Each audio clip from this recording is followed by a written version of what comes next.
We've got a lot more FUT Centurions leaks, and it is time to start preparing for it because the team looks ridiculous once again. This is going to be a theme that we're going to see from now on. I can guarantee you that. The team of the week is leaked. It is absolutely shocking. We're going to go and look at that as well. And yeah, we'll talk about everything. And thank you for watching the videos. 84 plus double upgrade came out today. It is not good value, that's for sure. If you guys want to buy coins, you can go to mmoxp.com. The link is in the description. Use my code JFC at checkout for a 5% discount.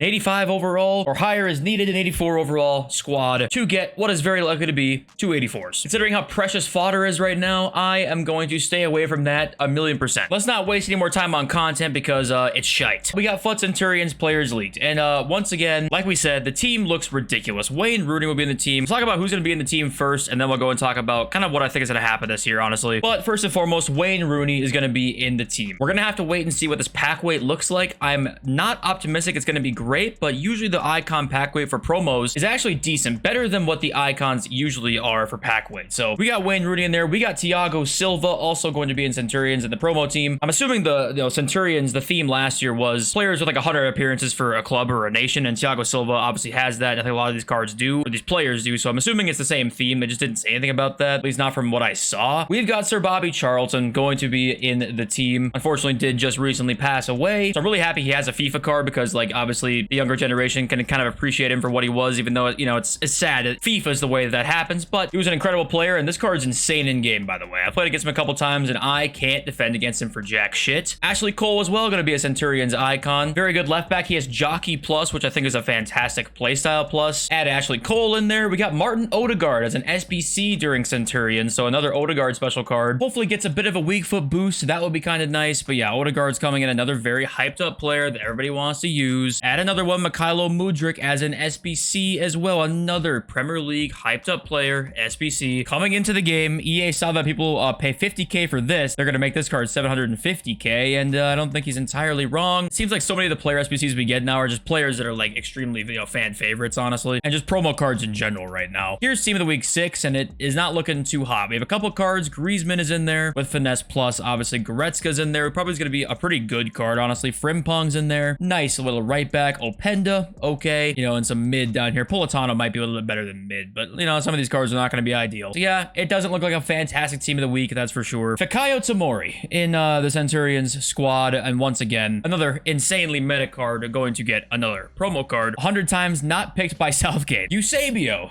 is also going to be in the promo team. Aren't you excited, guys? All these incredible cards to go for 2 million coins, 3 million coins, 5 million coins that you'll never be able to afford without spending your life savings on this game or spending all day on the game as is. But, you know, me being cynical, that's my take on it. But yeah, I mean, listen, it's fun to get hyped up about these cards, but the reality is you're just never gonna be able to use them outside of draft. And draft, you know, there's a few times in the year where we get to see like juiced up drafts, but for the most part, it's not very good in terms of player selection. So, you know, these cards, Eusebio, cool, he's gonna be amazing, but you're not gonna be able to play with them probably until very much later on into the year. So that's that for the leaks we got. We'll go into kind of what I'm thinking about everything here in a sec. First of all, though, road to the knockout tracker. We had games today. Luka Modric gets his upgrade because he gets his second group stage win. This is a reminder. I actually forgot to talk about this yesterday, so I apologize if some of you had these cards because, yeah, you should have sold. And this is always going to be the case for any live card that you've got till the end of time, basically. 99.9% of the time, you sell this card in the hype before anything happens. 6 hours before the game, 2 hours before the game, something like that. This card was 380,000 at its peak. I think I saw it in the 390s. Yeah, so 384 is there. He was like 390, I remember seeing. He's now at 360 after they won their second game. You might say, okay, why is that the case? Because they got their win, guaranteed the upgrade, and he's going down in price. Reason being, he gets over invested in. People are already expecting him to get that upgrade. The way you can make coins on Road to the Knockouts is usually on the cheaper cards that you can end up buying for cheap, like an Edin Dzeko or something like that, or an Angel Di Maria. He's a little more expensive, but a card like that you can make way more coins on than a card that is, you know, 400k already. But Saka got their first win for Arsenal because they beat Sevilla. We had Bruno Fernandes getting their first win. So only one more needed out of 3 there. Victor Osimhen as well getting his first win. That trend's even worse with Lewandowski. So he, you know, he hasn't played his game yet. He plays today. This card was actually like 550k at his peak, like a few days ago. That is going to be the sell window every time. A couple days to 6 hours before anything happens, the game kicks off at all, you want to sell your card. Always how it's going to be. Now let's talk about what we need to do to prepare for FUT Centurions. Well, I will say, because this team just looks so outrageous and probably going to be extremely expensive. Yes, there'll be fodder cards thrown in there, but probably no one's really going to want to use them, is my guess. packs, like, you know, Trailblazers had a lot of fodder cards in there. I bet if I showed you those cards, you would say, yep, never seen that card in anybody's team before, because nobody uses them. I'm a little more optimistic about the meta gold market after seeing these ridiculous leaks. The team's probably just gonna be too expensive. Now, I'm still not like crazy about it by any means. I still think Rashford, I would not be shocked, okay? If Rashford's 160k or 150k by the end of this weekend, I'm not gonna be shocked by that. But the pack weight's really gonna determine all of this stuff, okay? If the pack weight is a lot better than we're expecting, then obviously these cards are great. They'll be cheaper. The whole market's coming down. You're gonna get supply, and also better cards will be cheaper. Therefore, the rest of the market comes down. If that happens, now is the time to sell 100% on gold cards. If what happens is the pack weight kind of sucks and the cards are too expensive, well, the market probably stays about the same, honestly. Because right now it's going up some in certain areas. Other cards that are a little bit lower priced aren't going up, and Trailblazers are kind of going down. Like Leao's, you know, 1.09. He hasn't really been under 1.1 too much. So I can't give you a 100% guaranteed answer because I just don't think we know until we see the pack weight. This is gonna be one of the first promos that has icons in it. I expect to see icons in the majority of promos, icons or heroes, that is. This will be a big test on what the market looks like during a promo like this. It'll be a very big test. And if you want to play it safe, I do what I do, and I would try and finish Weekend League as fast as you possibly could and then sell. And best case scenario, you sell now when the market tanks and you just made a shit ton of coins. It's never great if the market tanks, but obviously if you sell in time, it's great for you. But if you want to buy a card or two that you just do not really need to worry about crashing or falling too much, it's icons and heroes. They're the simplest cards to buy in terms of not worrying about the market price on them, because they tend to stay the same for a long time. And they're rising a lot right now. If you happen to buy a Zola for your team a little while ago, you probably made like 80,000 coins profit. I mean, they went to 539 here. Yesterday's 550 now or so. And this card at its lowest point was 372,000 just last Friday. So that's a gigantic increase because of, obviously, we had the panic for the max 87 icon pack. Combining that with the fact that